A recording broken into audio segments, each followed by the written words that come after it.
नवंबर महीने के 10 दिन और बाकी हैं और जैसे जैसे मौसम चेंज हो रहा है, सर्दियां पास आती जा रही हैं, सुबह शाम की ठंडी के साथ साथ दोपहर को भी ठंडी हवाएं चलने लगी हैं। उस हिसाब से जेड प्लांट की केयर भी डिफरेंट हो जाती है। तो आज मैं आपके साथ में शेयर करूंगी कि अब कौन कौन से काम है जो कि आपको जेड प्लांट पर नहीं करने हैं, कैसा फर्टिलाइजर आपको जेड प्लांट पर देना है और कौन सा फर्टिलाइजर आपको जेड प्लांट पर बिल्कुल भी अप्लाई नहीं करना है। तो हेलो फ्रेंड, मैं सबिता ग्रीन गार्डन गुजरात से। जो लोग जेड प्लांट लगाते हैं उनको पता ही होगा कि जेड प्लांट जो है विंटर में बहुत ही कम ग्रोथ करते हैं। मोस्टली जो है अगर आप ज्यादा देखभाल उनकी नहीं करते हैं, हेल्दी प्लांट नहीं रहते हैं, तो वो अपनी पत्तियां जो है एकदम से ड्रॉप कर देते हैं। यहाँ पर आप देख रहे हैं मैंने जेड प्लांट का एक मंडप की तरह बनाने की कोशिश करी थी, जो कि अब ऑलमोस्ट जो है पूरा बनने ही वाला है। कुछ दिन में ये बहुत अच्छे से तैयार हो जाएगा। ऊपर का स्पेस जो है इसका जेड प्लांट की लीफ से ढक जाएगा। देखने में बहुत सुंदर लग रहा है, अभी से ही बहुत सुंदर दिखाई दे रहा है। तो ये तो मैंने आपके साथ में जेड प्लांट शेयर किया, जो कि मैंने टोपियरी टाइप मंडप टाइप बनाने की कोशिश करी थी। अब आती हूँ अपने मेन टॉपिक पे कि सर्दियों में जेड प्लांट की पत्तियां क्यों झड़ती हैं। सर्दियों में जेड प्लांट की पत्तियां इसलिए झड़ती हैं क्योंकि ये जो प्लांट है ये एक परमानेंट प्लांट है। परमानेंट प्लांट जो है गर्मियों में बहुत अच्छे से ग्रोथ करते हैं। गर्मियां मतलब एकदम से हीट वेव रहती है तो थोड़ा सा कम ग्रोथ करते हैं, लेकिन नॉर्मल गर्मी होती है, ना ठंडी होती है ना गर्मी होती है, तो जेड प्लांट भी बहुत अच्छे से ग्रोथ करते हैं। अब जैसे नवंबर एंडिंग आ गया है, 10 दिन और बचा है नवंबर का, तो इस टाइम पर आप देख रहे होंगे कि ठंडियां जो है स्टार्ट हो गई हैं। अब जिनने भी जेड प्लांट लगाए होंगे उनको अपने जेड प्लांट में बहुत सारे डिफरेंट चेंजेस होते हैं, दिखाई दे रहे होंगे। मुझे भी बहुत सारे चेंजेस अपने जेड प्लांट में दिखाई दे रहे हैं, क्योंकि इस बार जो है हमारे यहाँ पर सर्दियां थोड़ी सी जल्दी आ गई हैं। ये वही ग्रोथ है जो मैंने अभी कुछ दिन पहले पिंचिंग करी थी, उसके बाद में आप देख सकते हैं इनमें काफी अच्छे से ग्रोथ हो रही। तो इससे आपको पता चल रहा होगा कि अभी भी मेरे जेड प्लांट की ग्रोथ काफी फास्ट चल रही है। आज मैं आपके साथ में सभी पॉइंट शेयर करती जाऊंगी जो कि विंटर में बहुत ज्यादा जरूरी है। इन टिप्स को फॉलो करेंगे तो आपके पास में अगर जेड का प्लांट होगा तो वो बहुत अच्छे से ग्रोथ करेगा। बहुत अच्छे से ग्रोथ करने के मायने ये नहीं है कि जिस तरीके से नॉर्मल विंटर के अलावा जो सीजन रहते हैं उसमें ग्रोथ करता है उसी हिसाब से ग्रोथ करेगा, बिल्कुल भी नहीं। विंटर में जो है जेड प्लांट थोड़ा सा स्लो ग्रोथ करता है, उतनी तेजी से इसकी ग्रोथ नहीं हो पाती है। तो सबसे पहले जेड प्लांट अगर आपने लगाया है, घास फूस वगैरह उगी है, तो उसको एकदम क्लीन रखिए। बिल्कुल भी इसमें कोई भी एक्स्ट्रा एनर्जी सक करने वाला कोई भी ऐसा प्लांट नहीं होना चाहिए जो कि आपके प्लांटर में हो। जो जेड प्लांट लगाया है उस प्लांटर में किसी प्रकार का घास फूस या कोई भी आपको प्लांट इसमें लगाकर नहीं रखना है। इसका रीजन ये है कि जेड प्लांट जो रहता है, अब विंटर आ गए हैं, थोड़ी सी कम ग्रोथ करेंगे, स्लो ग्रोथ करेंगे, जिसके कारण से जितनी भी एनर्जी रहेगी, आपने जितना भी फर्टिलाइजर दिया रहेगा, पौधा ऑलमोस्ट जो है थोड़ा सा डोरमेंट रहता है, लेकिन प्रॉपर डोरमेंसी में जेड प्लांट नहीं जाते हैं। जेड प्लांट की ग्रोथ अगर आप देखेंगे तो विंटर में भी इनकी ग्रोथ होती रहती है, बशर्ते जो है जितनी फास्ट ग्रोथ समर्स में रेनी सीजन में होती है उतनी फास्ट ग्रोथ विंटर में नहीं होती है, क्योंकि ठंडियां ज्यादा होती हैं। और ये एक सकुलेंट वैरायटी का प्लांट जरूर है, लेकिन ठंडियों में ये थोड़ा सा कम ग्रोथ करता है। तो सबसे पहली बात तो यही है कि जितने भी घास फूस वगैरह हैं उनको आपको क्लीन कर देना है। और जब भी आप अपर पार्ट क्लीन करते हैं उसके बाद में आपको सबसे जरूरी काम करना है, इसकी गुड़ाई करना है। गुड़ाई थोड़ी सी डीपली करना है, ऊपर ऊपर जैसे ऐसे ऐसे गुड़ाई करते थे इस तरीके से नहीं करना है। थोड़ा सा नीचे साइड में जो खुरपी वगैरह हो उसको डालकर तो जो है गुड़ाई करनी है, जिससे कि मिट्टी में अगर ज्यादा नमी है तो पौधे में एक्स्ट्रा नमी जो हट जाएगी तो आपका पौधा हेल्दी चलने लगेगा। इस तरीके से आपको इसकी गुड़ाई करनी है। गुड़ाई करने के बाद में आपको 1 से 2 घंटे के लिए प्लांट को इस तरीके से छोड़ देना है, कुछ भी नहीं करना है इसमें। तो हमने इसकी गुड़ाई कर दी है, अब इसको हम थोड़ी देर के लिए इस तरीके से छोड़ देंगे। वैसे मेरी मिट्टी बहुत ज्यादा गीली नहीं है, आप देख रहे हैं थोड़ी सी भुरभुरी सी मिट्टी है। अगर मिट्टी थोड़ी गीली है तो आप जो है इसकी शाम के टाइम गुड़ाई कर दें, सुबह के टाइम आपको कोई फर्टिलाइजर वगैरह देना है तो आप दे सकते हैं।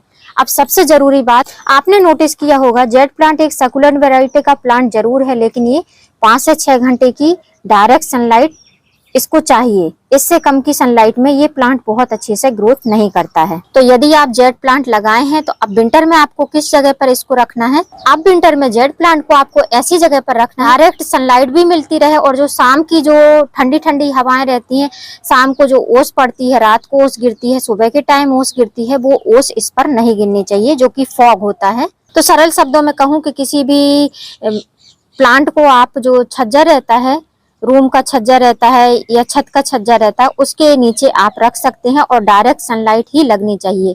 इनडायरेक्ट सनलाइट में आपका जेट प्लांट बिल्कुल भी विंटर में ग्रो नहीं कर पाएगा। और ये जो पॉइंट मैंने आपको बताया, यही सबसे ज्यादा जरूरी पॉइंट है। अगर इसको आप ध्यान में रखेंगे तो जेट प्लांट अच्छा ग्रोथ करता रहेगा, विंटर बहुत आसानी से पार कर जाएगा। अगर इसको धूप नहीं मिलेगी तो ये जो इस तरीके की आप पत्तियां देख रहे हैं, ये पत्तियां में धूप ना लगने की वजह से नहीं है, लेकिन मैं आपको बता रही हूँ कि इस तरीके से पत्तियां होंगी और जो ग्रीन ग्रीन पत्तियां हैं वो भी सिकुड़ कर और झड़ जाएंगी, पूरा ही प्लांट आपका डेड हो जाएगा। तो सबसे जरूरी और तीसरी बात यही है कि इसको आपको 4-5 घंटे की सनलाइट जरूर देना है, चाहे विंटर हो, चाहे समर हो, चाहे रेनी सीजन हो। इसको ओपन में ही आपको रखना है, लेकिन विंटर में आपको ओपन में रखना है, लेकिन छज्जे के नीचे रखना है। चौथी बात, जो लोग अभी भी इसकी रिपोर्टिंग कर रहे हैं, जो सॉइल मिक्स बना रहे हैं, इसको नए प्लांटर में लगा रहे हैं, तो अब आप कोशिश करिए कि सैंड और सॉइल के मिक्स में बिल्कुल भी इस तरीके से ना लगाएं जिस तरीके से मैंने लगाया है। ये प्लांटर जो है नीचे सॉइल है, ऊपर जो है इसमें प्रॉपर सैंड है। जो आप देख रहे हैं इस तरीके से प्रॉपर सैंड भरी हुई है। मैं आपको दिखाती हूँ, नीचे काफी नीचे तक इसमें सैंड ही सैंड भरी है। और जब आप इसका 2 पार्ट देखेंगे, ये गमले का 2 पार्ट जो है सॉइल से कवर है और 1 पार्ट इस तरीके की मोटी वाली बजरी जो होती है सैंड वेस्टेज, उससे कवर है। तो अगर आप इस तरीके का काम कर रहे हैं तो बिल्कुल भी मत करना ऐसा काम, क्योंकि अगर आप इस तरीके से लगाए हुए हैं तो आपको लगेगा कि ये तो सैंड है, सैंड तो सूख गई है। नीचे की मिट्टी जो है बिल्कुल भी ड्राई नहीं होगी, क्योंकि ये बड़े बड़े पार्टिकल्स हैं, जिसकी वजह से जो सॉइल है उसकी नमी जल्दी से जाती नहीं है। और विंटर में तो प्लांटर की नमी बिल्कुल भी नहीं जाएगी, जिसकी वजह से हमारे जो जेट प्लांट है मोस्टली इसी कारण से जो है डेड होते हैं। तो आप समझ गए होंगे कि आपको अगर सैंड और सॉइल में लगाना है तो मिक्स करके लगाइए। इस तरीके से 2 पार्ट में मत लगाइए कि नीचे सॉइल है, ऊपर जो है आपने बड़ी बड़ी सैंड या बजरी जो है डाल दी है। इस तरीके का सॉइल मिक्स बनाइए जो कि सैंड और सॉइल का मिक्स है। इसमें जो है आपको प्रॉपर दिखाई देगा कि मिट्टी जो है हमारी ड्राई है या जो है हमारी मिट्टी गीली है। उसी हिसाब से आप इसमें वाटरिंग कर पाएंगे, प्लांट आपका हेल्दी चलता रहेगा। अब बात करती हूँ मेन टॉपिक पर, फर्टिलाइजर। विंटर आ गया है और अब जो है प्लांट उतनी तेजी से ग्रोथ नहीं करेंगे। तो जैसे कि मानव जीवन रहता है, क्या मानव सीजन बाई सीजन खाना खाना छोड़ देते हैं, वो भी अपना खुराक तो लेते ही हैं, तो वैसे ही प्लांट होते हैं। प्लांट को भी भोजन चाहिए, पोषण चाहिए। जो लोग बोलते हैं प्लांट डोरमेंसी में चला गया है, अब उसको किसी प्रकार के फर्टिलाइजर की जरूरत नहीं है, मैं नहीं समझती ऐसा, क्योंकि मैं लगभग 2 साल से जेट प्लांट ग्रो कर रही हूँ और मैं प्रॉपर बेस में विंटर में थोड़े से कम फर्टिलाइजर डालती हूँ। उनकी जो फर्टिलाइजर देने की प्रक्रिया है उसको बदल देती हूँ, लेकिन जो है मैं फर्टिलाइजर देती हूँ। और मेरे प्लांट कभी भी जेट प्लांट मरते नहीं हैं, अच्छे ग्रोथ करते रहते हैं। विंटर में भी इनकी ग्रोथ फास्ट होती रहती है, नॉर्मली बेस पे, वैसे उस तरीके से नहीं कि एकदम से फास्ट हो रही है समर्स और रेनी सीजन के हिसाब से। तो ये बात तो मैंने क्लियर कर दी है कि डोरमेंट मतलब ये एकदम से सो नहीं जाते हैं, प्लांट में जान रहती है। जब प्लांट में जान रहती है तो उसको खुराक तो चाहिए ही रहता है, पोषण चाहिए रहता है। तो आज हम इसको किस तरीके से पोषण देंगे, और यही पोषण आपको विंटर में देना है बदल बदल के। उसके पहले एक पॉइंट मैं आपको और बता दूं, अगर आप सैंड में लगाते हैं कोई भी जेट प्लांट, तो ये जो सैंड होता है इसमें किसी प्रकार का पोषण नहीं होता है, जिसकी वजह से आपको जेट प्लांट की पत्तियां कुछ इस तरीके से लेमन कलर की दिखाई देंगी। और यहीं पर आप इस जेट प्लांट को देखेंगे जो कि सॉइल में लगा हुआ है, सैंड और सॉइल, ऐसा लीफ कंपोस्ट इस टाइप के सॉइल में लगा हुआ है, किचन वेस्ट के कंपोस्ट में और जो है गार्डन वेस्ट के कंपोस्ट में। तो इसकी लीफ का कलर आप देख सकते हैं, ये जो है एकदम से ग्रीन कलर आ रहा है इसमें। या फिर इस वाले जेट प्लांट की टोपियरी को आप देख सकते हैं, ये सैंड और सॉइल के मिक्स में लगा हुआ है। तो इससे आपको पता चल जाएगा कि जो सैंड होता है उसमें किसी प्रकार का न्यूट्रिशंस नहीं होते हैं, जिसकी वजह से पौधे की पत्तियां जो है पीली पीली सी दिखाई देती हैं। तो आप जो है जब भी जेट प्लांट ग्रो करते हैं तो उसमें जो है सॉइल की मात्रा थोड़ी सी जरूर रखें। अब सभी को पता है कि जेट प्लांट को नाइट्रोजन बहुत ज्यादा पसंद होता है। जो भी लीफी प्लांट होते हैं उनको नाइट्रोजन की मात्रा बहुत ज्यादा पसंद होती है। तो जब हम घरेलू नाइट्रोजन की बात करते हैं तो चाय पत्ती से अच्छा नाइट्रोजन हमको कहीं भी नहीं मिलता, जो कि हमको पैसे भी एक्स्ट्रा खर्च नहीं करने पड़ते हैं। जो हम चाय पत्ती घर के लिए लाते हैं उसी चाय पत्ती का हम यूज जो है ये जेट प्लांट को ग्रो करने में कर लेते हैं, उनकी फास्ट ग्रोथ के लिए हम इसका यूज कर लेते हैं। लेकिन अब इसमें भी कुछ सावधानियां रखनी है। हमेशा जो है जेट प्लांट की ग्रोथ के लिए हम चाय पत्ती का यूज तो कर सकते हैं, लेकिन जो विंटर है, विंटर में हमको चाय पत्ती का यूज किस तरीके से करना है, तो 2 तरीके से आप चाय पत्ती का यूज कर सकते हैं। पहला तो जो है सॉलिड फॉर्म में, जब हम गर्मियों में फर्टिलाइजर देते हैं तो हम सॉलिड फॉर्म की जगह लिक्विड फॉर्म ज्यादा देते हैं। रेनी सीजन में फर्टिलाइजर देते हैं तो हम सॉलिड फॉर्म में ज्यादा फर्टिलाइजर देते हैं, क्योंकि बारिश का पानी बहुत ज्यादा होता है, जिसकी वजह से फर्टिलाइजर अगर हम लिक्विड फॉर्म में देते हैं तो वो बह जाता है। लेकिन अभी जो है विंटर में हमको किस तरीके से फर्टिलाइजर देना है, तो अगर हम सॉलिड फॉर्म में फर्टिलाइजर देंगे, जैसा कि मैंने अभी आपको बताया था कि अब जो है इसकी ग्रोथ उतनी फास्ट नहीं होगी जितनी फास्ट समर में और रेनी सीजन में हो रही थी। ये स्लीपिंग जोन में तो जाएंगे लेकिन एकदम से सोएंगे नहीं। तो अगर प्लांट जो है उतनी ज्यादा एनर्जी नहीं इकट्ठा कर पा रहा है, उतने ज्यादा ग्रोथ नहीं कर पा रहा है, उसके पास इतनी ताकत नहीं है कि वो जो है विंटर में बहुत तेजी से ग्रोथ कर पाए, तो हाँ वो खाना इस तरीके से सॉलिड फॉर्म में कैसे ले सकता है। और दूसरी बात, अगर हम सॉलिड फॉर्म में कोई भी ऑर्गेनिक फर्टिलाइजर देंगे तो नीचे जो है मिट्टी में नमी होने की वजह से इसमें फंगस लगने के चांस रहेंगे। अगर आप चाय पत्ती को ऐसे डाल देंगे और मिट्टी भी ऊपर कवर कर देंगे तो इसमें जो है फफूंद की तरह लग जाएगी। तो आप ये चीज बिल्कुल भी ना करें कि आप जो है चाय पत्ती को आप जो है सॉलिड फॉर्म में इस तरीके से सूखे तरीके से आप इसको स्प्रिंकल करें और ऊपर से पानी डाल दें। ऐसा आपको बिल्कुल भी नहीं करना है। यदि आप चाहते हैं कि आपके जेट प्लांट की ग्रोथ अच्छी हो, आप चाय पत्ती का यूज करना चाहते हैं, तो आप इस तरीके से लिक्विड बनाकर अपने पौधों में दे सकते हैं और जो है प्लांट अच्छे से बेनिफिट है उनको भी यूज कर पाएगा। तो इसको बनाने में तो कोई भी प्रॉब्लम नहीं होती। आपके पास में टाइम नहीं है तो आप 4-6 घंटे पहले पानी में डालकर रख दीजिए 1 चम्मच चाय पत्ती 1 गिलास पानी में, और उसका आप यूज कर सकते हैं। तो इसको किस तरीके से यूज करने वाली हूँ मैं विंटर के लिए बता रही हूँ। अगर आप विंटर के लिए फर्टिलाइजर बना रहे हैं जेट प्लांट के लिए तो आप इस तरीके से बना सकते हैं। तो ये सिंपल 1 गिलास पानी था जिसमें मैंने 1 चम्मच जो है चाय पत्ती डाल दी थी, और ये लगभग सुबह मैंने 7 बजे डाली थी। अभी जो है 10 बज रहे हैं, तो आप देख सकते हैं इसका कलर चेंज हो चुका है और चाय पत्ती नीचे चली गई है और पानी जो है ऊपर कलर चेंज कर लिया है। अब यहाँ पर मैंने दूसरे गिलास में आधा गिलास से भी कम है ये पानी,